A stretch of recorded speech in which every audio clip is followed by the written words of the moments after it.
సాధనకు స్వాగతం.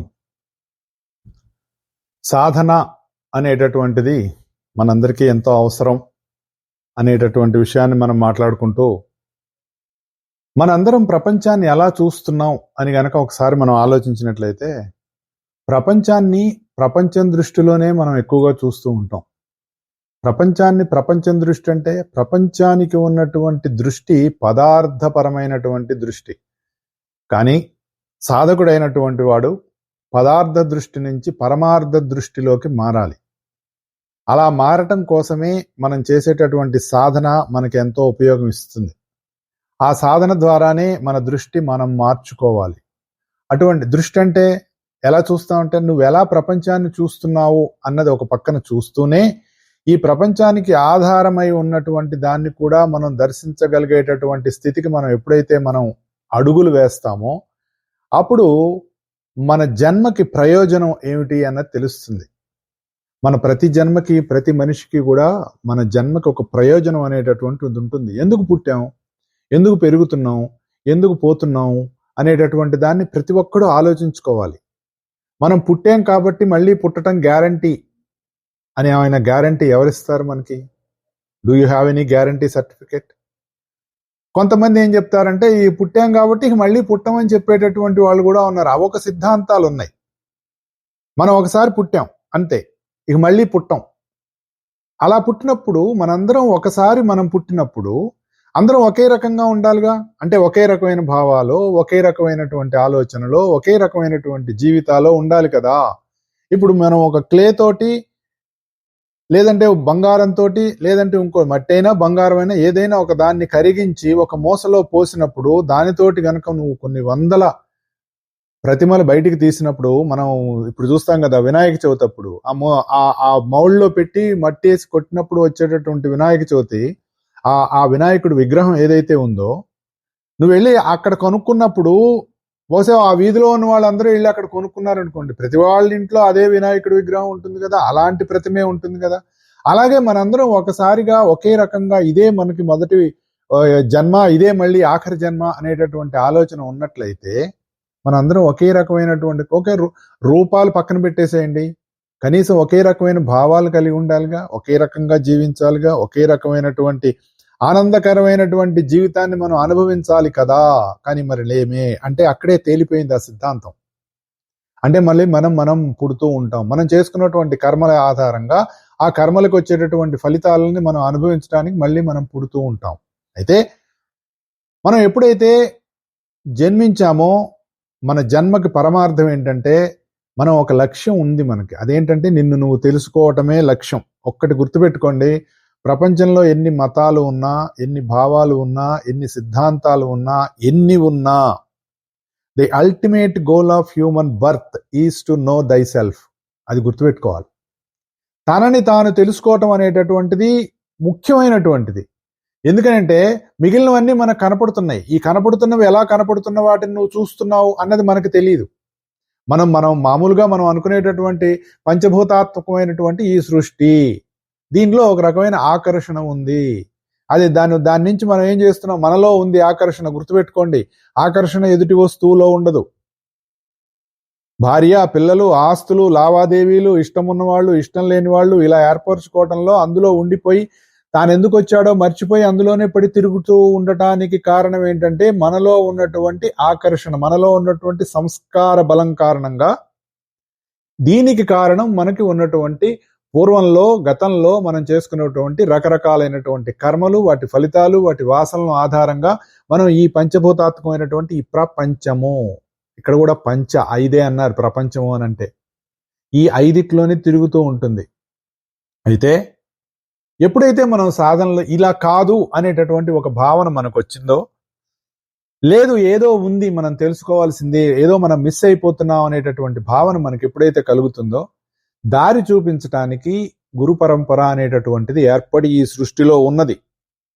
ఇప్పుడు స్కూల్లో చేరిన వాడికే కదండి టీచర్లు ఎవరైనా బోధించేది. రోడ్డు మీద పోయావాడిని పిలిచి నువ్వు చదువుకోవడానికి రారా అని ఎవరు చెప్పరు. కానీ ఎవరైతే స్కూల్లో చేరడానికి ఇష్టపడతారో, స్కూల్లో చేరతారో వాళ్ళకే కదా టీచర్స్, గురువులు అనేటటువంటి వాళ్ళు విద్యను బోధించి వాళ్ళని సంస్కారవంతుల్ని చేసి జీవితంలో వాళ్ళు వచ్చేటటువంటి ఒడిదుడుకుల్ని కానీ కష్టనష్టాలను కానీ ఎలా తట్టుకొని నిలబడి ముందుకు వెళ్ళవచ్చు అనేటటువంటి దాన్ని నేర్పేటటువంటి వాడు నిజమైన గురువు. కుంభినీదవు చెప్పేది గురుడు గురుడు అన్నాడు కదా. ఎవరండి అంది? ప్రహ్లాదుడు. తండ్రి విష్ణు దరిచేరమని చెప్పువాడు తండ్రి అన్నాడు. అంటే మనందరం చేయవలసింది ఏంటో ప్రహ్లాదుడు చెప్పాడు. నాన్న ఎందుకు ఈ గోలంతా, చక్కగా ఈ కావాల్సింది నువ్వు చెప్పరాదా, ఈ ఈ రకరకాల బాధలు ఎందుకు అన్నాడు. అయితే వీళ్ళు యోగ సాధనలో ఎవరైతే తానని తాను తెలుసుకోవాలి అనేటటువంటిది లేదు, ఈ ప్రపంచం అంతా అసలు ఏమిటి, ఎందుకు మనం ఇలాంటి పరిస్థితుల్లో ఉన్నాం అనేటటువంటి భావనలో ఒక రకమైనటువంటి జిజ్ఞాసలోకి ఎప్పుడైతే మనం వెళ్తామో అటువంటి వాళ్ళ మనస్సుల్లో ఈ గురు పరంపర వాళ్ళకి కావలసినటువంటి ఉద్బుద్ధం, అంటే ఊర్ధ్వగతికి కావలసినటువంటి శిక్షణ, ఎలా జీవించాలి, ఎటువంటి శిక్షణ అవసరం అనేటటువంటి దాన్ని మనకు అందించేటటువంటి వాళ్ళు గురు పరంపర అని చెప్తారు మనకి పెద్దలు. శిక్షణ లేకుంటే శిక్షకు గురి కావాల్సి వస్తుంది అని చెప్తారు పెద్దలు. మనం ఏదో ఒక యానిమల్ని టేమ్ చేస్తున్నాం అనుకోండి, దానికి కావాల్సినటువంటి ట్రైనింగ్ ఇస్తున్నాం. ఈ ట్రైనింగ్ ఇచ్చినప్పుడు మాట వినకపోతే ఏం చేస్తాడు ఆ ట్రైనరు? దాన్ని 2 దెబ్బలు కొడతాడు. దెబ్బలు కొట్టినప్పుడు మాట వినకపోవచ్చు, లేదంటే భయంతో మాట వింటుంది. గుర్తుపెట్టుకోండి, 2 రకాల పద్ధతులు ఉంటాయి. ముందు భయపెట్టి దాన్ని కొంచెం కంట్రోల్ చేస్తాడు. కంట్రోల్ చేసి పర్వాలేదు అని అనుకున్న తర్వాత దానితో స్నేహం చేయాలి. స్నేహం చేస్తాడు. స్నేహం చేసి ఏం చేస్తాడు? ఓకే, నువ్వు ఈ పని చేస్తే నీకు ఈ తాయిలం ఇస్తా. మామూలుగా మనం చూస్తుంటాం కదా, మామూలుగా మేము ఎక్కడన్నా మేము ఈ వాటర్ షోలకు వెళ్ళినప్పుడు అందులో సీల్స్ అవన్నీ కూడా రకరకాల డాల్ఫిన్ చేపలు ఇవన్నీ చేస్తున్నప్పుడు వీళ్ళు చెప్పినట్టు అది చేయంగానే దానికి ఏదో ఒక చేప నోట్లో వేస్తారు. అలాగే కుక్కలకు కూడా ఏవో బిస్కెట్లు ఇంకొకటో ఇస్తారు. సింహాలకు ఏదో మాంసం ముక్కలు వేయటం. అవి ఏది తింటాయో, ఏది నచ్చుతాయో, ఎలా అయితే వేస్తారో, ఏది మొదట్లో దాన్ని శిక్షించి కొంత భయపెట్టినటువంటి ట్రైనరు కొంతకాలం పోయిన తర్వాత దానితో స్నేహంగా ఉంటూ తనకు కావాల్సిన పని ఎలాగైతే చేయించుకుంటాడో, మనం కూడా మొదటిలో మన మనస్సుని, మన ఇంద్రియాలకి కొంత శిక్షణ అనేటటువంటిది ఇచ్చి, అవసరమైతే కొంత శిక్షించి, పర్వాలేదు కొంత కంట్రోల్లో ఉన్నది అని అనుకున్న తర్వాత వాటితో స్నేహం చేస్తూ మనం ముందుకు వెళ్ళకపోతే ఎదురు తిరగటానికి అవకాశం ఉంటుంది అని చెప్తారు పెద్దలు. ఒకవేళ నువ్వు జీవితం మొత్తం కూడా నీ ఇంద్రియాలని అణగదొక్కి ఏదో నేను సాధన చేసేస్తున్నాను అనేటటువంటి ఒక భ్రమలో గనక మనిషి జీవించినట్లయితే ఏదో ఒక జన్మలో తిరిగి ఆ ఇంద్రియాలన్నీ వాడి మీద దాడి చేస్తాయి. అది గుర్తుపెట్టుకోవాలి. ఎందుకంటే ఈ ఇంద్రియాలకి సంబంధించినటువంటి పూర్ణ సంస్కారాలన్నీ కూడా ఆ జీవుడిలో వాసనల రూపంలో ఉండిపోతాయి. అది ఎప్పుడో అప్పుడు వస్తాయి. ఈ ప్రాథమికమైనటువంటి జ్ఞానం చాలా అవసరం మనిషికి, సాధకుడికి చాలా అవసరం. అయితే ఈ ప్రాథమిక జ్ఞానం వల్ల ఇంకొకటి పెద్దలు ఏం చెప్తారంటే, మనం మన జీవితంలో ఎన్నో పొరపాట్లు చేస్తూ ఉంటాం, తప్పులు చేస్తూ ఉంటాం. గుర్తుపెట్టుకోండి, ఈ రెండింటికి చాలా తేడా ఉంది. తప్పులు వేరు, పొరపాట్లు వేరు. తెలిసి చేయటం తప్పు, తెలియకుండా బై మిస్టేక్ అంటే పొరపాటుగా జరిగేటటువంటిది ఇంకొకటి ఉంటుంది, అది పొరపాటు అని చెప్తారు. బై మిస్టేక్ అలా ఏదో అనుకోకుండా జరిగిందండి ఇలా చెప్తారు. అంటే ఇంటెన్షన్ ఏ ఉండదు. నీకు ఇంటెన్షన్ ఉండి నీ మోటివ్ ఏదైనా ఉండి నువ్వు చేసినప్పుడు దాన్ని తప్పులు చెప్తారు. అయితే ఎప్పుడైతే ఈ సాధనలో ముందుకు వచ్చి ఇటువంటి నేను జిజ్ఞాసతో ముందుకు వెళ్ళాలి అని అనుకున్నప్పుడు, తనని తాను శిక్షణతోటి ముందుకు వెళ్ళాలి అని అనుకున్నప్పుడు, తాను చేసినటువంటి తప్పులు తాను ఏమి చేస్తున్నాడు అనేటటువంటిది తెలుసుకోవాల్సినటువంటిది ప్రాథమిక జ్ఞానం. అటువంటి తప్పులు తాను తెలుసుకుంటూ అలా ఒక రకమైనటువంటి ఆత్మావలోకనం అనేటటువంటిది అవసరం సాధకుడికి. తనని తాను రెట్రాస్పెక్ట్ చేసుకోవాలి. ఏమిటి ఇవాళ ఉదయం నుంచి సాయంత్రం వరకు నేను ఎలాంటి పనులు చేశాను, ఎవరినైనా బాధ పెట్టానా, ఇబ్బంది పెట్టానా, అంటే శారీరకంగా కాదండోయ్, మానసికంగా కూడా. ఈ రెండు గుర్తుపెట్టుకోవాలి. ఇటువంటి ఆత్మావలోకనం అనేటటువంటిది సాధకుడికి ప్రాతకాలం లాంటిది. It's a morning time. అంటే బిఫోర్ సన్సెట్ ఎలాగైతే ఒక బ్రాహ్మీ ముహూర్తము, ప్రాతకాలము ఎలాగైతే ఉండి ప్రకృతి ఎంతో రమణీయంగా, అందంగా, పక్షుల కిలకిల రావాలతోటి ఆహ్లాదంగా ఎలాగైతే ఉంటుందో, ఎప్పుడైతే జీవుడు తన సాధనలో ఇటువంటి ఆత్మావలోకనం చేసుకుంటూ, తాను చేస్తున్నటువంటి తప్పుల్ని తెలుసుకుంటూ, దానిలో సరి చేసుకుంటూ, తనకు తాను శిక్షణ ఇచ్చుకుంటూ, అవసరమైతే తాను చేసిన తప్పులకి తానే శిక్షను వేసుకుంటూ, ఇంకొకటి వేస్తే మనకు నచ్చదు కాబట్టి నీకు నువ్వే శిక్ష విధించుకుంటూ, నీ మనసుని, ఇంద్రియాలని ఒక రకమైనటువంటి స్నేహభావంతో ఎప్పుడైతే నువ్వు వాటిని నీ మార్గంలోకి నువ్వు తెచ్చుకుంటూ ఉంటావో, వీటన్నిటికీ మనం చేసినటువంటిది ఎప్పుడైతే తెలుసుకుంటూ మార్చుకుంటూ సరిదిద్దుకుంటూ వెళ్ళాలి అంటే పశ్చాత్తాపం అనేటటువంటిది చాలా ఇంపార్టెంట్ అని చెప్తారు. నువ్వు ఎవరైనా తప్పు చేసావు, లేదా ఎవరినైనా నువ్వు మాట అన్నావు, ఏదైనా అన్నప్పుడు తిరిగి వాడి దగ్గరికి వెళ్ళి ఐఎమ్ వెరీ సారీ, నన్ను క్షమించు, నీ ఎడల నేను పొరపాటు చేశాననో పొరపాటుగా ఆలోచించాననో చెప్పగలిగేటటువంటి దమ్ము, ధైర్యం ఈ సాధనకి చాలా అవసరం. నిన్ను నువ్వు తెలుసుకోవటం అనేటటువంటి సాధనలో దట్ ఈజ్ అల్టిమేట్. మిగిలినవన్నీ సాధనలు రకరకాలుగా చేసి శక్తులు సంపాదించాం, ఇవన్నీ చేసామంటే ఆ శక్తులన్నీ కూడా మళ్ళీ వాటి మోహంలో మనం పడిపోతాం. జ్ఞానినామపి చేతాంసి దేవి భగవతి హిస బలాద అకృష్య మోహాయ మహామాయా ప్రయశ్చతి అని అమ్మవారిని చెప్తారు. దుర్గా సప్తశతిలో వస్తుంది ఇది. అంటే ఏంటి? నిన్ను మాయలో లాగేస్తుంది. నాకు ఈ శక్తులు ఉన్నాయి, ఇవన్నీ ఉన్నాయి, దీంతో నేను ఏదైనా చేయగలను అనేటటువంటి ఒక భ్రమలోకి వెళ్ళిపోయావు అనుకో, అమ్మవారు నేను మోహంలోకి లాగేసినట్టే. ఇక నిన్ను నువ్వు తెలుసుకునే నీ ఆత్మ సాధన వెనకబడిపోయినట్టే. మళ్ళీ ఇంకొక జన్మ కోసం వెయిట్ చేయాల్సిందే. అలాంటి రకరకాల మనుషుల్ని మనం ప్రపంచంలో చూస్తూ ఉంటాం. ఇవన్నీ ఎందుకు చెప్తున్నాం? ఇవన్నీ మనకేదో మనం మాట్లాడుకుంటూనే ఉన్నాం కదండి అని అనిపిస్తుంది. అయినా ఎందుకు చెప్పుకుంటూ ఉన్నామంటే మరల గుర్తు చేసుకోవాలి. ఎప్పుడైతే మనం ధీరతతోటి, ధైర్యంతో మనం చేసిన పొరపాట్లను మనం మెల్లిమెల్లిగా దిద్దుకుంటూ ఆ ప్రయత్నం చేసుకుంటూ వెళ్తూ ఉంటే దైవం కాలం రూపంలో మనకు కావాల్సిన పరిష్కారాలు దొరుకుతూ ఉంటాయి. మెల్లిమెల్లిగా సాధకుడు క్రమంగా సన్మార్గంలోకి వస్తాడు. ఇది తెలుసుకోవాలి. తనని తాను ఉద్ధరించుకోవాలి. ఆత్మనేన ఆత్మ ఉద్ధరే ఆత్మన ఆత్మానం అన్నాడు. అంటే మనం ఎంతసేపు పక్కవాడిని బాగు చేయాలని చూస్తాం. అది చాలా తప్పు. పక్క వాళ్ళని కాదు బాగు చేయాల్సింది, మనల్ని మనమే బాగు చేయాలి. అలా మెల్లిగా మనం వెళ్తూ ఉంటే దైవం ఎడల మనకు కావాల్సినటువంటి భక్తి అనేటటువంటిది కుదరవలసినటువంటి అవసరం ఉంది.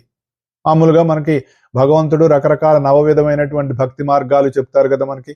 శ్రవణం, కీర్తనం, విష్ణోస్మరణం, పాదసేవనం, అర్చనం, వందనం, దాస్యం, సఖ్యం, ఆత్మనివేదనం.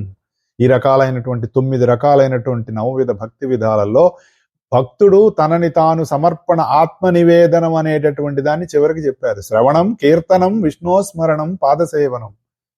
ఇది సంస్కృత పద్యం, భాగవతంలో ఉన్నటువంటి సంస్కృత శ్లోకం. ఈ 9 అర్చనం, వందనం, దాస్యం. అందుకనే మనకి పూజలు ఇచ్చారు. అందుకే నమస్కారం, దేవుడికి నమస్కారం చేయమని చెప్పారు. దేవుడికి దాస్యం చేయటం అంటే సేవ చేయటం. దాస్యం చేయటం అంటే ఊడిగం కాదు. దాస్యం అంటే సేవ. నీకు జ్ఞానం కలిగింది, నువ్వు చేసే కర్మ, నువ్వు పొందిన జ్ఞానం రెండు సేవకే ఉపయోగించాలి. ఆ సేవకు ఉపయోగించినప్పుడు మాత్రమే నువ్వు చేసేటటువంటి నీ కర్మల ఫలితాల నుంచి నువ్వు బయటపడతావు అనేటటువంటి విషయాన్ని మనకు భగవద్గీత అందిస్తుంది. అదే కర్మణ్యేవాధికారస్తే అంటే నువ్వు ఫలితం నువ్వు చేసుకుంటూ వెళ్ళు, ఫలితాన్ని దైవం చూసుకుంటాడు అనేటటువంటి ఆ ధైర్యం మనకి సాధకుల్లో ఏర్పడాలి. మా గురుగారు ఒక మాట చెప్తారు, బాధంలో ఉన్న వారికి చుట్టము దైవమే అని చెప్పారు. ఎందుకు? ఎవరినైనా నువ్వు ఆశ్రయించినట్లయితే వాడు నిన్ను ఏ విధంగానైనా వాడుకోవచ్చు, ఏ విధంగానైనా నిన్ను కించపరచచ్చు, లేదా నిన్ను అరే వాడికి నీకు తెలుసా వాడికి ఎన్ని బాధలు ఉన్నాయో అని బయట ప్రపంచానికి ఇంకొకటికి చెప్పవచ్చు. కానీ దైవం దగ్గరికి చేరినప్పుడు నీకు ఊరట కలుగుతుంది. ఎందుకంటే నీ నుంచి ఏమీ ఆశించని వాడు దైవం. సరే, ఏ దైవం దగ్గరికి వెళ్ళాలండి అంటే మళ్ళీ మొదలుకు వచ్చేసాం అనమాట, బ్యాక్ టు స్క్వేర్. నీకు నచ్చిన దైవం, అక్కడి నుంచి నీలో ఉన్న దైవం దాకా దారి ఉంది. బయట కనపడుతున్నటువంటి రకరకాల దైవ స్వరూపాలను చూస్తూ చూస్తూ చూస్తూ నువ్వు వెళ్ళవలసినటువంటిది ఈ అన్ని మూల దైవ తత్వాలకి, దైవ రూపాలకి, లేదా ఇంకొక రకమైనటువంటి దానికి ఏదైతే నువ్వు అనుకుంటున్నావో అక్కడి నుంచి నీ లోపల ఉన్నటువంటి మూలతత్వంలోకి నువ్వు ప్రవేశించటం కోసమే మనకి భగవంతుల్లో రకరకాలైనటువంటి పూజలు, ధ్యానాలు, తపస్సులు రకరకాలుగా ఇచ్చారు. నువ్వు ఎప్పుడైతే నిరంతరం దైవాన్ని గుర్తు చేసుకుంటూ ఉన్నావో నీలో ఉన్నటువంటి బలహీనతల బదులు బలాలకి బలం వస్తుంది. ప్రతి మనిషికి కూడా బలం ఉంటుంది, బలహీనతలు ఉంటాయి. ఒక ఆయన, నేను అదేం బుక్ అంటే కపాల మోక్షం అనేటటువంటిది ఒక పుస్తకం చదివాను. పరమహంస పవనానంద అని ఒక ఆయన రాశారు. దాంట్లో ఆయన ఒక వాక్యం రాస్తారు, అద్భుతమైనటువంటి వాక్యం. బలహీనతలు లేని బలవంతుణ్ణి భగవంతుడు సృష్టించలేదు అనేటటువంటి ఒక వాక్యం రాస్తారు. అంటే ఈ సృష్టిలో పుట్టినటువంటి ప్రతి మానవుడికి ఏదో ఒక బలం ఉంటుంది, ఎంత బలవంతుడైనా సరే. బలహీనతను లేనివాడు ఒక దైవమే, అది గుర్తుపెట్టుకోవాలి. కాబట్టి దైవాన్ని ఆశ్రయించవలసినటువంటి అవసరం మనకి ఎందుకుంది అంటే మనలో ఉన్నటువంటి బలహీనతలన్నీ నీరుగార్చి తగ్గించి. ఎలా తగ్గిస్తామండి? సార్ మనకున్న బలహీనతల్ని మనం ఎక్కువ ఆలోచించాం అనుకోండి, you are energising all those weaknesses. అది గుర్తుపెట్టుకోవాలి. మనలో ఉన్నటువంటి బలాలను పెంచుకోవాలి. పెద్ద గీతని చిన్న గీతని పెద్ద చేయాలండి, చెరపకుండా అండి అంటే మనకు చెప్తారు కదా. ఎలా కుదురుతుంది? ఒక గీతని చిన్నది చేయాలన్నా ఒక గీతని పెద్దది చేయాలని ఏం చేస్తాము? ఇప్పుడు చిన్న గీతని పెద్దది చేయాలంటే దానికంటే పెద్దది గీస్తాం, చిన్నది చేయాలంటే దానికంటే చిన్నది గీస్తాం. దాని జరిపట్ల అలాగే నీలో ఉన్న బలహీనతల్ని నువ్వు ఎక్కువ ఆలోచించావంటే నువ్వు దానికి కావాల్సినటువంటి శక్తిని నువ్వు ఇస్తున్నావు అని గుర్తుపెట్టుకోవాలి. కనుకనే ఏం చెప్తారు, ఎప్పుడైతే ఇట్లా మనం దేవుని యందు మేల్కాంచామో, మామూలుగా మనం నిద్రపోయాం అనుకోండి, నిద్రపోయినప్పుడు మనకి మన చుట్టూ ఉన్న పరిస్థితులు మనకు తెలుస్తాయా? తెలియవు. ఎప్పుడు తెలుస్తాయి? మెలుకున్నప్పుడు తెలుస్తాయి. అలాగే ఎవడైతే దేవుని యందు మేల్కాంచాడు అంటే, దైవం అంటే గుర్తుపెట్టుకోండి, దైవం అంటే వెలుగు. వెలుగు అంటే నీలోనే ఆ వెలుగుంది. చివరికి ఏం తెలుస్తుంది? నువ్వే వెలుగని తెలుస్తుంది. అక్కడ దాకా వెళ్తుంది. భగవద్గీత అనేటటువంటిది చెప్పుకున్నాం కదా మనం చాలాసార్లు. It is a GPS which leads you in to your self. అలా ఎప్పుడైతే మనం దైవంలో మేల్కాంచామో, వెలుగు యందు ఉన్నటువంటి ఆ వెలుగును దర్శించగలిగామో, అప్పుడు మనకేం చెప్తుంది? ఈ సృష్టి గురించి తెలుస్తుంది. ఈ సృష్టి అంతా కూడా ఇంకొక దాంట్లో ఎక్కడి నుంచో మేల్కాంస్తోందని తెలుస్తుంది. అటువంటి దృష్టి మనకి ఏర్పడుతుంది. దాన్ని ఏమంటారు? విశ్వదృష్టి అంటారు. గురువుగారు మా శ్రీకే గారు మాట చెప్తారు, మానవుడికి హ్రస్వదృష్టి పోయి విశ్వదృష్టి రావాలి అని చెప్పారు. అప్పుడు అతడు సుఖపడతాడు, ఇతరులను సుఖపెడతాడట. ఎందుకు? నీకు ఇతరుల్లో వేరే భావం లేదు, భేదభావం లేదు, అనన్యభావమే ఉంది, అన్యభావం లేదు. అనన్యాస్ చింతయంతో మాం ఏజనా పర్యుపాసతే అంటే నీకు అనన్య దృష్టి ఎప్పుడు వస్తుంది? అన్య దృష్టి లేకపోతే వస్తుంది. అంటే భేద దృష్టి లేకపోతే వస్తుంది. భేద దృష్టి ఎలా పోతుందండి? అన్నిట్లో ఉన్నటువంటి సమత్వం, ఏకత్వం చెందినటువంటి దాన్ని మనం గనక చూస్తూ ఉంటే దాని యందు మనకి వస్తూ ఉంటుంది. మనలో ఉన్నటువంటి అజ్ఞాన నిర్మాలిన్యాన్ని మనమే తొలగించుకోవాలి. క్షుత్ పిపాసామలాం జ్యేష్ఠాం అలక్ష్మీర్ నాశయామ్యహం అని మనం అమ్మవారి శ్రీ సూక్తంలో చదువుతాం కదా. అప్పుడు అసమృద్ధి, సమృద్ధి అన్నీ వస్తాయి. లేకపోతే రావు కదా. కాబట్టి మనలో ఉన్నటువంటి అజ్ఞాన నిర్మాలిన్యాన్ని మనం తొలగించుకోవాలి. అవిద్య అనేటటువంటిది మనిషితో ఉంటుంది, లేకపోతే మనం ఈ ప్రపంచంలో మనం జీవించలేం అని పతంజలి యోగ సూత్రాలు చెప్తాయి. మా గురుగారు ఒక మాట చెప్తారు, జేబు కొట్టేసేవాడికి కొట్టేయకూడదని తెలియదా? తెలుసు కదా. జేబు కొట్టేసేవాడు, హలో సార్ ఇప్పుడు నేను జేబు కొట్టేస్తున్నా అని పేపర్లో వేసో, వాట్సాప్లో మెసేజ్ పెట్టో, ఫేస్బుక్లో పెట్టో, రీల్ పెట్టో, వాడు జేబు కొట్టాడు కదా. తెలియకుండానే జేబులో చేయబెట్టి కొట్టేస్తాడు కదా.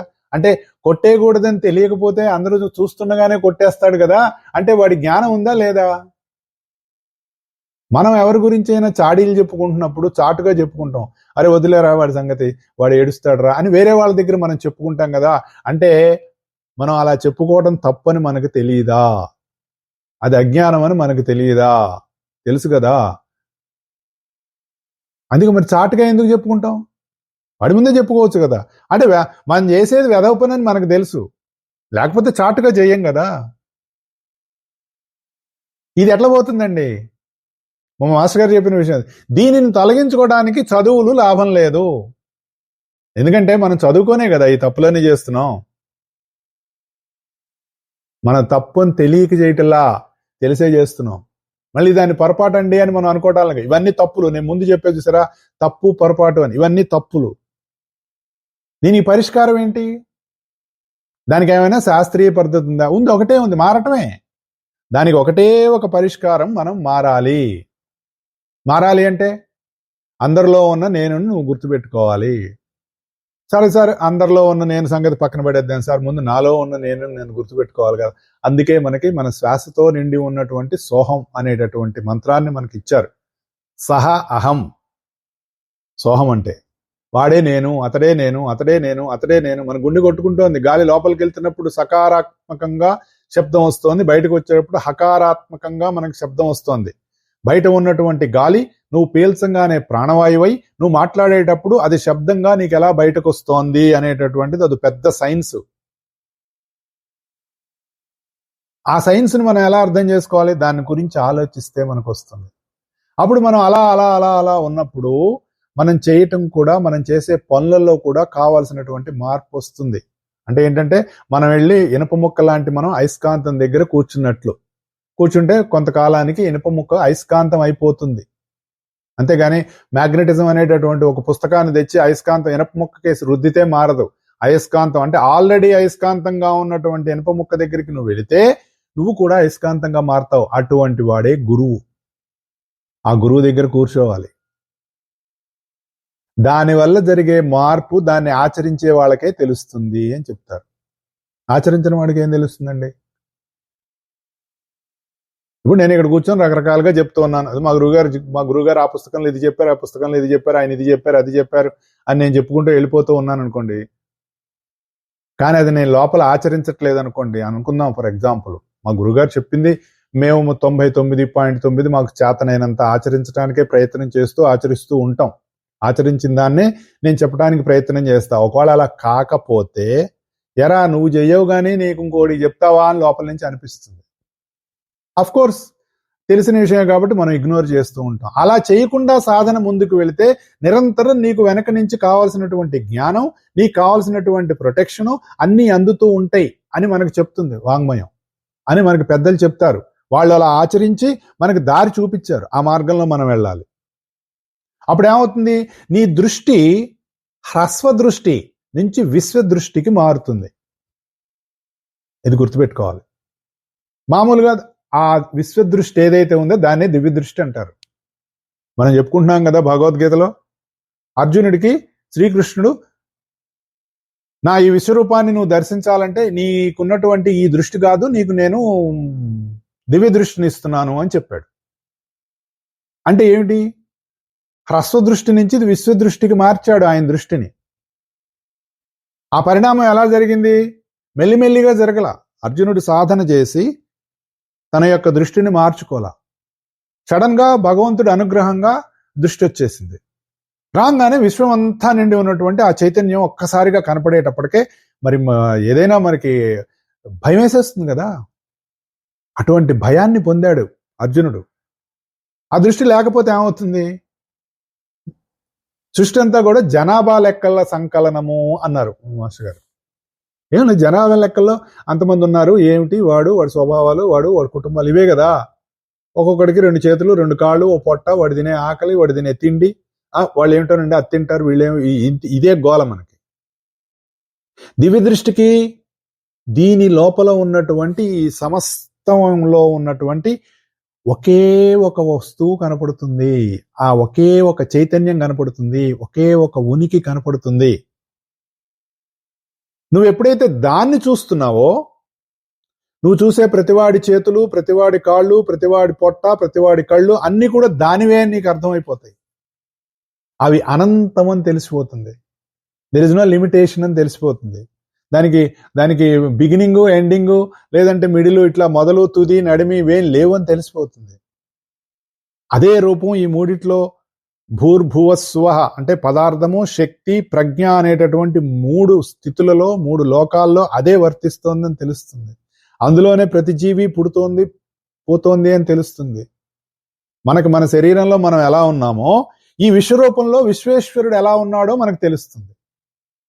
దానికోసం నేను ఇక్కడ దాకా తీసుకొస్తున్నాను అనమాట. ఈ పరిణామం ఎలా జరగాలి? మెల్లిమెల్లిగా జరగాలి.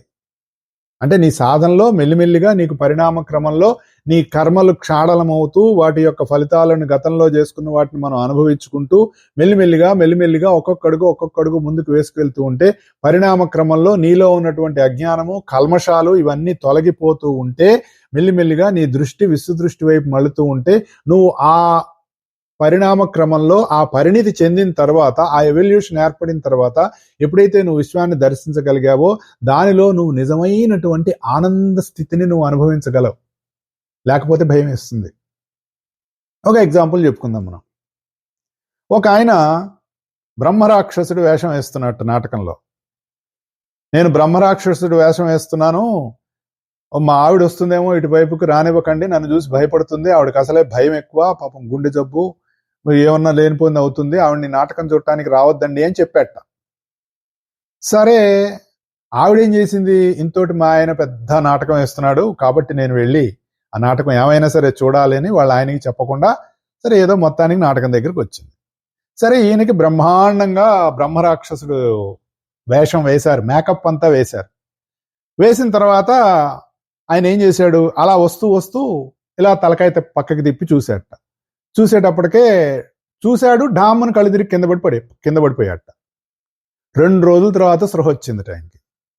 ఇంతకీ ఏం జరిగిందంటే, ఆయన అలా వస్తూ వస్తూ తలదిప్పి చూసేటప్పటికే అక్కడ ఒక పెద్ద నిలువుటద్దం ఉందిట.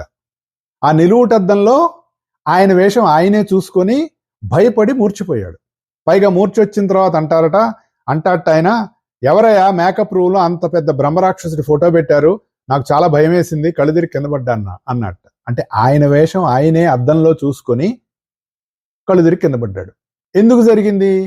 ఆయన వేషం వేస్తున్నప్పుడు ఆ వేషం ఎలా వేస్తున్నారో గనక చూసి ఉన్నట్లయితే, అంటే ఆ కొమ్ములు పెట్టారు, ఆ కూరలు పెట్టారు, ఆ మేకప్ వేశారు, ఆ జుట్టు ఎలా వేశారు, ఆ బట్టలు ఎలా వేశారు, అలా తన వేషం ఎలా వేస్తున్నారు అనేటటువంటి దాన్ని ఆయన గనక గమనించి ఉన్నట్లయితే, అంటే ఒక పరిణామం ఎలా జరుగుతోంది ఆయన మేకప్ లో అని చూసినట్లయితే, మొత్తం అయిపోయిన తర్వాత ఆయన ఎప్పుడైతే అద్దంలో చూసుకున్నాడో ఆయనకి మూర్ఛ రాదు, భయం వేయదు.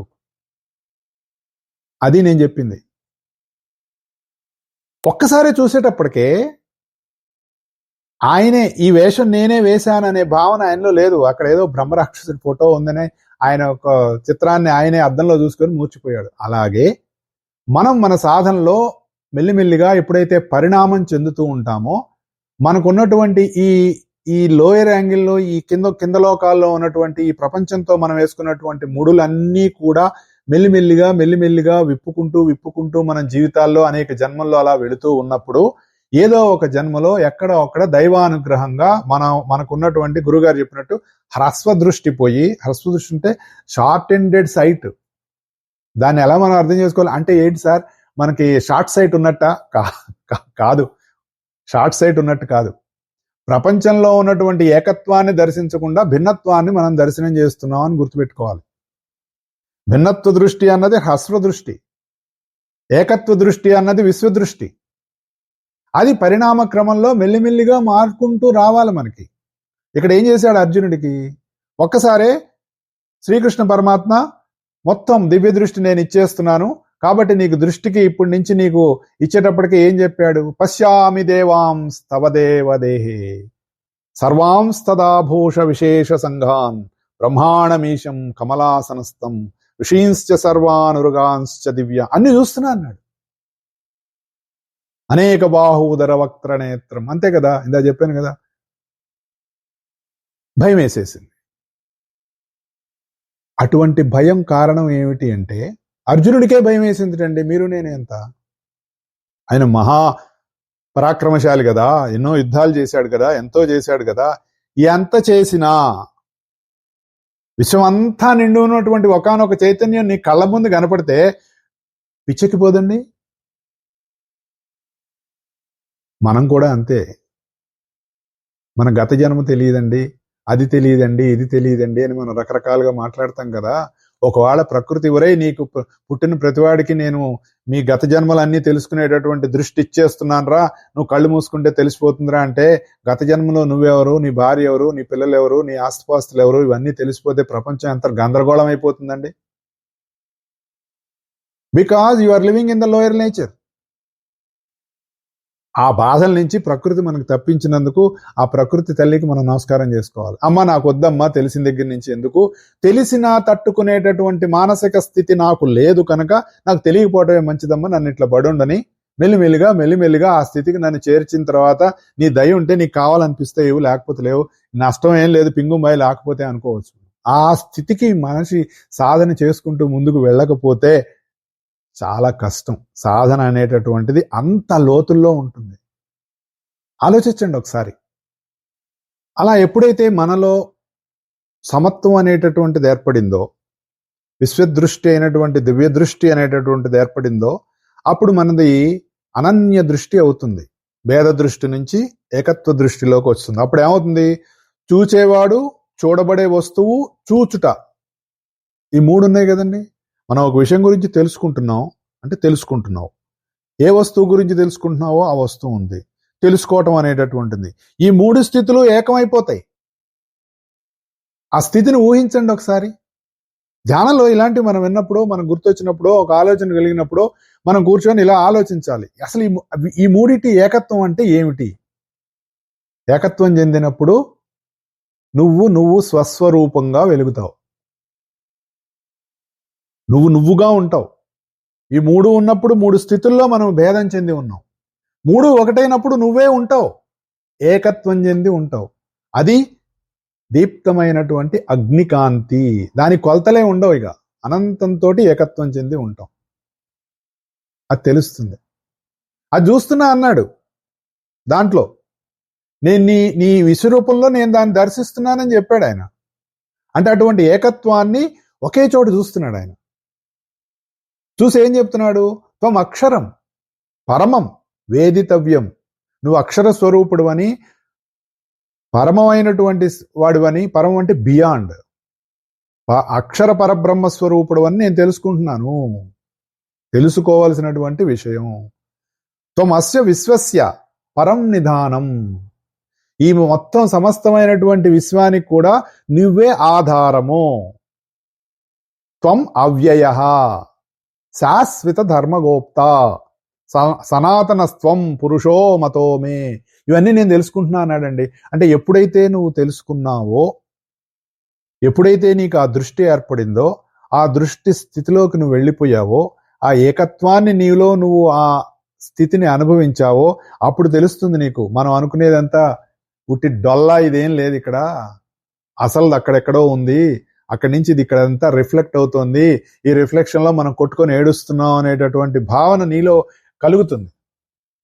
అంటే అత్యున్నత స్థితి నుంచి నీ మానసిక స్థితికి భావాలు దిగొస్తాయి. అప్పుడు ఏమవుతుంది? నీ మనసు పూర్ణమైనటువంటి ఆనంద స్థితిలో నిలుస్తుంది. ఎప్పుడు? పరిణామ క్రమంలో మెల్లిమెల్లిగా మనం వెళ్ళినప్పుడు.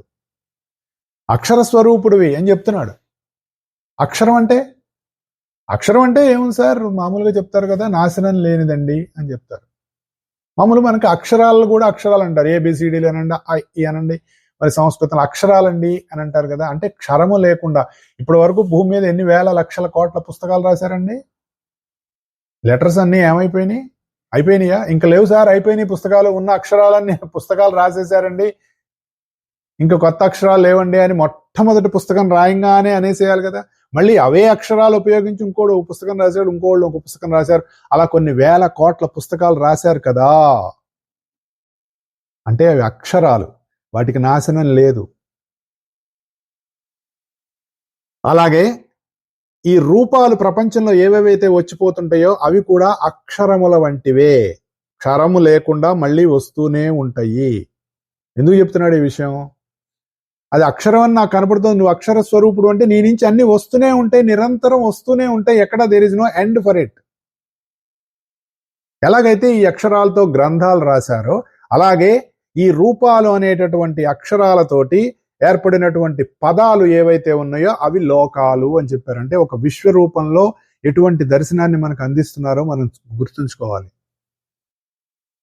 అక్షరాలతోటి నువ్వు పుస్తకాలు ఎలా రాస్తావో, అక్షరాలతోటి పదముల ద్వారా, వాక్యముల ద్వారా గ్రంథాలు ఎలా చేస్తారో, అలాగే రూపాలు అనేటటువంటి అక్షరములైనటువంటి వాటితో ఏర్పడినటువంటి పదాలు లాంటివి లోకాలు. ఆ పదములతో ఏర్పడినటువంటి వాక్యముల వంటివి ఈ సృష్టి కథలు.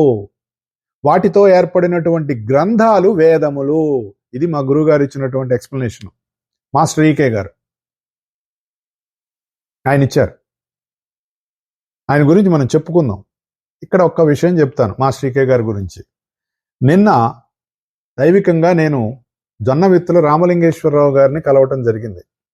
ఇక్కడికి మా రెండవ బావమరిది సన్నిహితులు, ఆప్తులు అయినటువంటి సత్యమూర్తి గారు ఇక్కడికి వచ్చినప్పుడు ఆయన్ని మా ఇంటికి తీసుకొని వచ్చి, ఆయన ద్వారా ఆయన చిరకాల మిత్రుడు, సన్నిహితుడు, ఆప్తుడు, బంధువు అయినటువంటి జొన్నవిత్తుల రామలింగేశ్వరరావు గారిని కలవటం జరిగింది.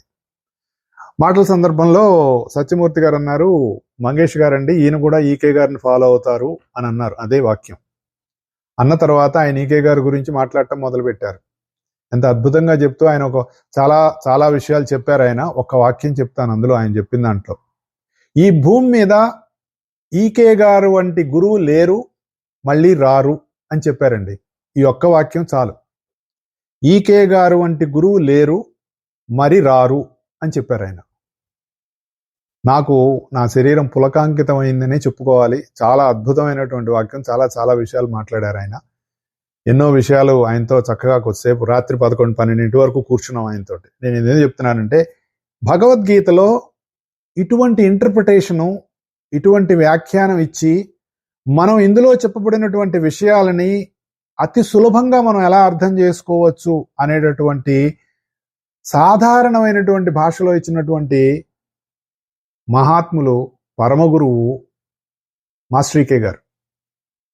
ఆయన చెప్పారనమాట, శాశ్వత ధర్మగోప్త అక్షర స్వరూపుడు త్వం అక్షరం పరమం వేదితవ్యం త్వమస్య విశ్వస్య పరనిధానం త్వం అవ్యయ శాశ్వత ధర్మగోప్త సనాతనస్త్వం పురుషో మతో మే అని నేను తెలుసుకుంటున్నాను. అది నా నిశ్చిత అభిప్రాయం.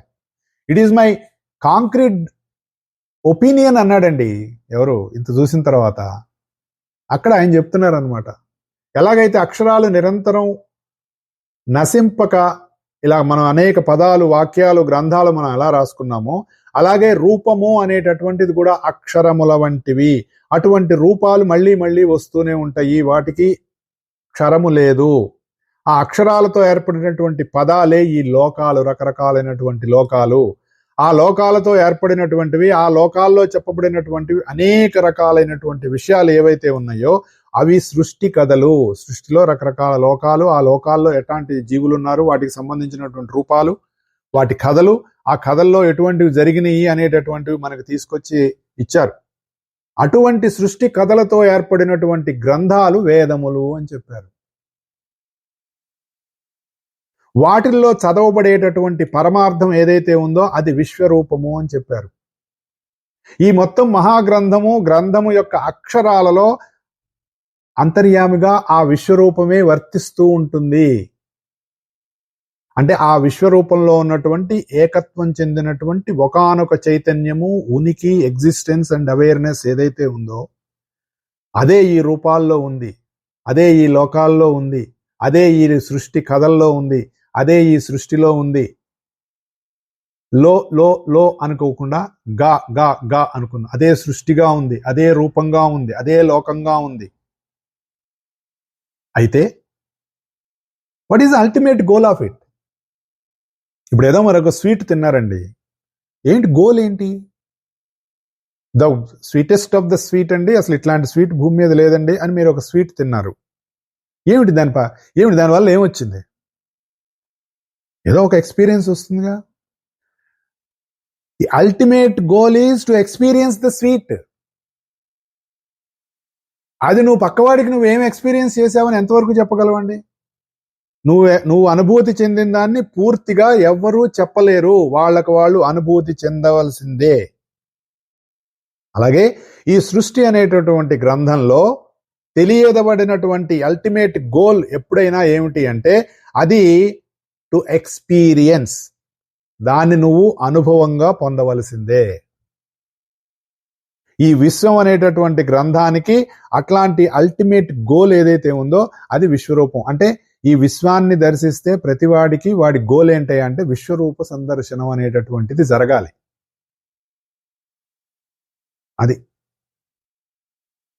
అది ఈ సృష్టిలో అవ్యయంగా ఉంటుంది, ఆ విశ్వరూపం అనేటటువంటిది. అందులో సృష్టి ధర్మాలు శాశ్వతంగా ఉంటాయి ఎప్పుడు.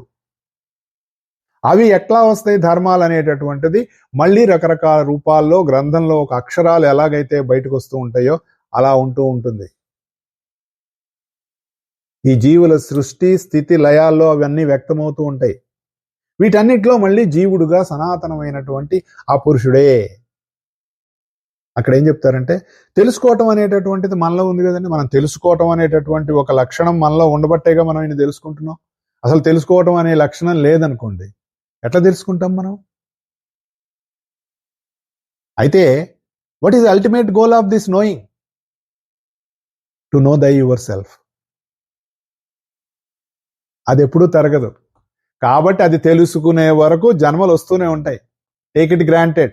గుర్తుపెట్టుకోండి, నిన్ను నువ్వు తెలుసుకునేంత వరకు నువ్వు జన్మిస్తూనే ఉంటావు. ఈ జన్మ పరంపర ఆగదు. ఏ సిద్ధాంతం ఎన్ని రకాలుగా వచ్చి ప్రపంచాన్ని నమ్మించడానికి ఎన్ని రకాలుగా ప్రయత్నాలు జరిగినా సనాతనమైనటువంటి ఈ విషయాన్ని ఎవ్వడూ ప్రపంచం ఈ సృష్టిలో నుంచి తీసేయలేడు. అది తీసేయడానికి చాలా మంది ప్రయత్నాలు చేశారు. ఆ కథలు మనకు అనేక రకాలైనటువంటి కథలు ఇచ్చారు మనకి. హిరణ్యాక్షుడు, హిరణ్యకశిపుడు, కుంభకర్ణుడు, రావణాసురుడు వీళ్ళందరూ నేను ఎప్పుడూ శాశ్వతంగా ఉండాలనుకుంటే దొబ్బదు నాన్న అని చెప్పారు. నువ్వు ఎంత గట్టిగా ప్రయత్నం చేస్తే అంత గట్టివాడు వస్తాడు నిన్ను తీసేయటానికి. చూస్తున్నాం కదా మనం ప్రపంచంలో. మనకే తెలివి ఉందనుకొని తెలివిగా ప్రభుత్వాలను మోసం చేసామనుకుంటారు, తెలివిగా మనుషులను మోసం చేసామనుకుంటారు. వంచతే పరివంచతే అని వస్తుంది రుద్ర సూక్తంలో. నువ్వు వంచన చేస్తే నిన్ను వంచేవాడు ఒకడొస్తాడు. తాడెక్కేవాడు ఉంటే తలదలనేవాడు అని మనకు సామెత ఉంది కదా. అది గుర్తుపెట్టుకోవాలి. ఇవన్నీ జీవితంలో మనం గుర్తుపెట్టుకొని దానివైపు మన ప్రయాణం ఏది అజ్ఞాన నిర్మూలన అనేటటువంటిది. దాన్ని మనం ప్రతి క్షణం మనలో పెరుగుతున్నటువంటి ఆ మసి మనమే తుడుచుకోవాలి. తుడుచుకుంటేనే లోపల ఉన్నటువంటి ఆత్మజ్యోతి అనేటటువంటిది ప్రకాశిస్తుంది. ఆ ఆత్మజ్యోతి ఎప్పుడైతే ప్రకాశిస్తుందో నీకు వెలుగే రావటం కాకుండా నీ చుట్టూ ఉన్న వాళ్ళకు కూడా ఆ వెలుగు వెదజల్లబడుతుంది. అది నువ్వు పొందినటువంటి జ్ఞానంతో చేసినటువంటి కర్మ ఏదైతే ఉందో ఆ కర్మ సేవగా ప్రపంచంలోకి నీకు అది చేయబడుతుంది. అప్పుడు నీకు ప్రత్యేకమైనటువంటి సంకల్పాలు ఏవి ఉండవు. తన్మే మన శివ సంకల్పమస్తు అంటారు కదా. అంటే నా సంకల్పం శివుడి సంకల్పమే. అంటే నా ఇష్టం వచ్చింది నేను అనుకొని ఇది శివుడి సంకల్పం కాదు, అసలు నీకు ఇష్టం అనేటటువంటిది ఉండదు, నీ నుంచి శివ సంకల్పమే పనిచేస్తుంది అని చెప్పడం దాని అర్థం. అలా నీ దృష్టి మారిపోతుంది. అప్పుడు నీకు అర్థం అవుతుంది ఇవన్నీ ఏంటో. శాశ్వతత్వం అంటే ఏమిటి, ధర్మం అంటే ఏమిటి. ధర్మం ఈ సృష్టిలో శాశ్వతంగా ఉంటుంది, అది ఏ కాలంలో కూడా నశింపదు. కాకపోతే ఒక్కొక్క సమయంలో కాల పరిస్థితులను బట్టి అది కొంచెం తగ్గినట్లుగా ఏదైనా అనిపించొచ్చేమో, కానీ అది ఎప్పుడు నశించదు, గుర్తుపెట్టుకోండి. అందుకనే యదాహి ధర్మస్య గ్లానిర్భవతి భారత అని చెప్పాడు. ఎప్పుడైతే ధర్మానికి గ్లాని అవుతుందో నేను అవతరిస్తానంటాడు. అంటే రోజు జరిగే ధర్మగ్లానిలో దైవం రాడండి, దానికి ఒక ఇది ఉంటుంది. ఇప్పుడు మనకి ఏదైనా సమస్య వచ్చిందనుకోండి, ఐజీ రాడుగా మన ఇంటికి, కానిస్టేబుల్ ఎస్ఐనో సిఏనో పంపిస్తాడు కదా. వాళ్ళు పరిష్కారం చేసేటటువంటి సమస్యలు ఉంటాయి మనకి. అది దాటితే ఎస్పీనో డిఎస్పీనో, అది దాటితే ఇంకొక ఆ జిల్లా లెవెల్ దాటి కలెక్టర్, ఇంకోటి అంటే ఐజీ లెవెల్ దాకా నీ సమస్య వెళ్ళింది అంటే అది ఎంత పెద్ద సమస్య అయి ఉండాలి. అని అది నీకు ఒక్కరిదే కాదు, అది మొత్తం ఆ రాష్ట్రానికి సంబంధించినటువంటి పెద్ద సమస్య అయి ఉండాలి. అలాగే ఎప్పుడైతే విశ్వానికి సంబంధించినటువంటి సమస్య ఈ విశ్వంలో ఉన్నటువంటి ధర్మానికి గ్లాని జరుగుతుందో అప్పుడు ఆయన ఇంటర్ఫియర్ చేసుకుంటాడు. అంతవరకు దైవం అనేటటువంటి ఆ తత్వం ఇంటర్ఫియర్ చేసుకోవద్దు. చాలా మంది మధ్యలో వస్తూ ఉంటారు, వచ్చి వాళ్ళు సెట్ చేసేసి వెళ్ళిపోతూ ఉంటారు. మనకు అది గమనిస్తే మనకు తెలుస్తూ ఉంటుంది. అందుకని మన జీవితంలో మన సాధనలో అతి ముఖ్యమైనటువంటి సాధన ఇవన్నీ మనం చెప్పుకున్నవి ఆచరిస్తూనే, గుర్తుంచుకుంటూనే, మనల్ని మనం సరి చేసుకుంటూనే, మనల్ని మనం ఉద్ధరించుకుంటూనే, మన ప్రయత్నం మనం చేసుకుంటూనే, మనలో ఉన్నటువంటి బలాలకి కావలసినటువంటి బలాన్ని, శక్తిని అందిస్తూనే, బలహీనతల్ని దాటుకుంటూనే, ఎప్పుడైనా దాటలేని పరిస్థితి ఉంటే దైవాన్ని ఆశ్రయించటమే. స్వామి, నాలో ఈ బలహీనత ఉంది, నా వల్ల కావట్లేదు, నువ్వే ఏదైనా నీ శక్తిని నా యందు ప్రవేశపెట్టు. అది అనుగ్రహం అంటే. అనుగ్రహం అంటే ఏంటంటే దైవం యొక్క శక్తి నీ యందు ప్రవేశించి నీలో ఉన్నటువంటి బలానికి బలం రావటం వల్ల నువ్వు బలహీనతని దాటగలుగుతావు. అర్జునుడికి దివ్య దృష్టి ఇచ్చాడు అంటే ఏమిటి? తన దృష్టినే అర్జునుడికి అందించాడు. ఆయన విశ్వాత్మకుడు. ఎప్పుడైతే తన దృష్టి ఆయన యందు ప్రవేశపెట్టాడో అర్జునుడికి కూడా సేమ్ సైట్ వచ్చేసింది, మొత్తం విశ్వాన్ని దర్శించగలిగాడు. కాకపోతే ఈయన ఇంకా పూర్తిగా ఎవాల్వ్ అవ్వలేదు కాబట్టి, ఇది ఒక్కసారి ఇవ్వబడినటువంటిది కాబట్టి కొంచెం భయపడ్డాడు. మరి ఆయన భయపడలేదే. సంజయుడు కూడా భయపడి గడగడ వణికి అన్నట్టుగా ఎక్కడా చెప్పలేదే. సంజయుడు తన్మయం చెందాడు అది చూసి. నేను చెప్పలేను, ఆ వెలుగు ఎలా ఉన్నది, కోటి సూర్యులు వెలుగు దర్శనం చేసినట్లు ఉంది, నీ కనపడదు ధృతరాష్ట్రం, ఎందుకంటే నువ్వు గుడ్డివాడివి కదా, నీ కళ్ళు కనపడవు కదా, మరి నువ్వు ఎలా దర్శిస్తావు, నాకు అలా దర్శనం చేస్తున్నాను, హర్ష పులకాంకితుడని అవుతున్నాను అని సంజయుడు అన్నాడు. అర్జునుడికి భయం వేసింది. ఇది ఆలోచిస్తే మనకి కొన్ని ఇవ్వకపోవటం ఎంత మంచిదో మనకు తెలుస్తుంది. మళ్ళీ చెప్తున్నాడు, అనాది మధ్యాంతం అనంత వీర్యం అనంత బాహుం శశిసూర్య నేత్రం పశ్చామి త్వాం దీప్త హుతాశవక్త్రం స్వతేజసా విశ్వమిదం తపంతం. నీకు ఆది లేదు, అంతం లేదు, మధ్యస్థం అనేది ఏం లేదు. నీది అనంతమైనటువంటి శక్తి. సూర్యుడు చంద్రుడు కన్నులుగా ఉన్నారు నీకు అని చెప్తున్నాడు. అంటే ఒకటి రిఫ్లెక్టివ్ ప్రిన్సిపుల్, ఒకటి సెల్ఫ్ ఇల్యూమినేటివ్ ప్రిన్సిపుల్. గుర్తుపెట్టుకోవాలి, ఈ రెండు అక్కడి నుంచే వస్తాయి, నీలో ఉన్నాయి. నువ్వు స్వయం ప్రకాశకుడివి. ఆ స్వయం ప్రకాశకత్వం అనేటటువంటిది నీ మనసు మీద ప్రతిబింబించటం వల్ల నీ మనసు పనిచేస్తోంది, ఆ వెలుగు. అలా ప్రతిబింబించటం వల్ల ఇంద్రియాలు అనేటటువంటి కిటికీల ద్వారా ప్రపంచాన్ని దర్శనం చేయగలుగుతోంది మనస్సు.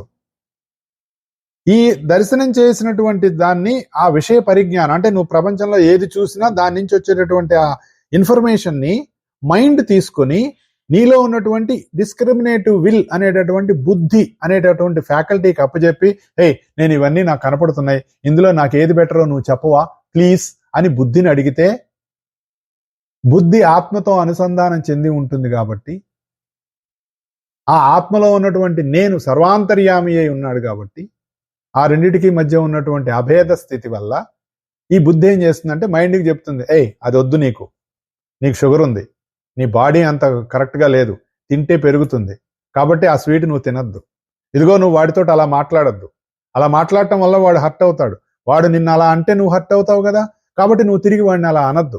ఈ విధమైనటువంటి సరి అయినటువంటి నీ శ్రేయస్సుకు కావాల్సినటువంటి డైరెక్షన్ నీకు బుద్ధిలోంచి వస్తుంది. అలా నీలో రెండూ ఉన్నాయి. అదే చెప్తున్నాడు, ఆ రెండు నీ కన్నులు అన్నాడు. కన్నులు ఎందుకన్నారు? సర్వేంద్రియానాం నయనం ప్రధానం అన్నారు కదా. కళ్ళు లేకపోతేనండి ఏమిటి ప్రపంచాన్ని నువ్వేం చూడగలవు? ఇప్పుడు మనం ఈ ఇంత భగవద్గీత ఎవరికి చెప్తున్నారండి? అర్జునుడుకి కృష్ణుడు చెప్తున్నాడు, బాగుంది. ఈ విషయం ఎవరికి చెప్తున్నారు? అక్కడ ఇంకొక అందరు కామెంటరీ జరుగుతుంది. అసలు డైరెక్ట్గా ఇది ఎక్కడా లేదండి. దాంట్లో ధృతరాష్ట్రుడి దగ్గరికి వెళ్ళి నేను వెళ్ళాను, వచ్చాను, ఇలా జరిగింది అని చెప్తున్నాడు సంజయుడు ధృతరాష్ట్రుడికి. ఇది సెకండ్ లెవెల్. ఏం చెప్తున్నాడు? శశి సూర్య నేత్రం అంటే నీలో రెండు ఉన్నాయి. ఈ కళ్ళు అనేటటువంటిది చాలా ఇంపార్టెంట్. ఈ రెండు కళ్ళు నీకు ఇస్తాను అని వ్యాసుడు అడిగితే, అమ్మమ్మ అవన్నీ నేను చూడలేను అంటే అప్పుడు సంజయుడికి ఇచ్చిల్లాడు ఆయన. పాప ఆయన ముందు ధృతరాష్ట్రుడికే ఇస్తానంటాడు. అవి ఉండబట్టే నేను చూస్తున్నాను అంటే, చూసే శక్తి నువ్వే, చూడబడటము నువ్వే, చూడటము నువ్వే అనేటటువంటి స్థితికి వెళ్ళిపోయాడు. ఆ వెలుగు నీలో ప్రజ్వరిల్లుతోంది. అనంతమైనటువంటి తేజస్సుతో ఈ విశ్వాన్ని నువ్వు తప్పింపజేస్తున్నావు అని చెప్తున్నాడు. కళ్ళు లేకపోతే వెలుగే లేదు, చూపే లేదు, ఏమీ లేదు కదా. అయితే ఈ అంతర్యామి అయినటువంటి ఈ అగ్ని, ఈ వెలుగు అనేటటువంటి దానికి వెలుగు ఒక్కటే కాదండి, వేడి కూడా ఉంటుంది. వెలుగుని చోట వేడి ఉంటుంది కదా. ఇప్పుడు దీపారాధన చేయడం కోసం దీపం వెలిగించారు. ఆ దీపం వెలిగించాం కదండి, పెద్ద వేడే ఉండదండి, వేలు పెడితే కాలుతుంది కదా. అది ఇదేమో దీనివల్ల ఏమవుతుంది? ఈ వెలుగు వేడి ఈ రెండిటి వల్ల రూపాలు పరిణామం చెందుతున్నాయి, చెంది పుడుతున్నాయి, తిరిగి మళ్ళీ అంతరిస్తున్నాయి. దానికి రిఫ్లెక్టివ్గానే మన శరీరంలో మనకు కావాల్సినటువంటి ఆకలి ఇవన్నీ కూడా మనకు వస్తున్నాయి. మృత్యువు కూడా అలాగే వస్తుంది. ప్రాణశక్తి వల్ల దేహం ఏర్పడుతోంది, మృత్యువు వల్ల దేహం పోతోంది. ఎందుకు పోతుంది? ఇంకొక దేహం కోసం, నువ్వు తీర్చుకోవాల్సినటువంటి వాటి కోసం. అంటే ఒక దేహంలో ఇంకొక దేహం అంతమందటమే ఆకలి లేదా అన్నం అని చెప్పారు. అన్నం అంటే వరెన్నం అనుకోకండి, ఒకదానికి ఒకటి ఆహారం అయి ఉంటుంది. అన్నం అంటే ఆహారము. అన్నాద్ భవంతి భూతాని అంటే ఆహారంలోంచి పుడుతున్నాయి అని చెప్పారు. అది ఒక పెద్ద సైన్స్. అది అవి తినే పెరుగుతాయి మళ్ళీ. అంటే ఏ సూర్యకిరణాలు మేఘాలన్నింటినీ పుట్టిస్తున్నాయి. ఎలా పుడుతున్నాయండి మేఘాలు? అవేం చేస్తున్నాయి? నీటిని ఆవిరిగా చేసి మేఘాలు పుట్టిస్తున్నాయి. మళ్ళీ ఆ మేఘాల్లోంచి మళ్ళీ మనకి వర్షం వస్తుంది. ఏ నీళ్ళైతే ఆవిరిగా మారి మేఘాలై మళ్ళీ వస్తున్నాయి. ఈ ట్రాన్స్ఫర్మేషన్లో ఏం జరుగుతుంది? కల్మషాలు పోతున్నాయి. ఈ డిస్టిలేషన్ ప్రాసెస్లో, ఈ ట్రాన్స్ఫర్మేషన్లో కల్మషాలు పోతున్నాయి. సముద్రంలో ఉన్న ఉప్పు నీరు మంచి నీరుగా మనకు వస్తుంది. ఈ ట్రాన్స్ఫర్మేషన్ మనం గమనించామా? అంటే ఏ సూర్యకిరణాలైతే మేఘాలు కల్పించి మనకి వర్షాన్ని ఇస్తాయో ఆ సూర్యకిరణాలే మనకి వేడి. అమ్మో వేసవకాలం అండి చచ్చిపోతున్నాం, వామ్మో కరెంటు కోతలండి, ఈ ఏసీ కూడా లేదండి అని మనం అనుకుంటున్నాం కదా.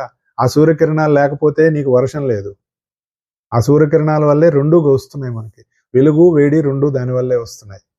దాన్ని బట్టే గ్రీష్మ ఋతువు పక్కనే వెంటనే వర్ష ఋతువు వస్తుంది మనకి. సృష్టిలో ఈ క్రమం అనేటటువంటిది ఉంది మనకి. సో విశ్వరూపాన్ని దర్శించటం అంటే దానికి కావాల్సినటువంటి విషయం ఇలా ఉంటుంది. ఆ దృష్టి కావాలి మనకి. ఆ దృష్టికి కావాల్సిన సాధన మనం నిరంతరం చేసుకుంటూ ఉండాలి. ఇది గుర్తుపెట్టుకోవటమే సాధన.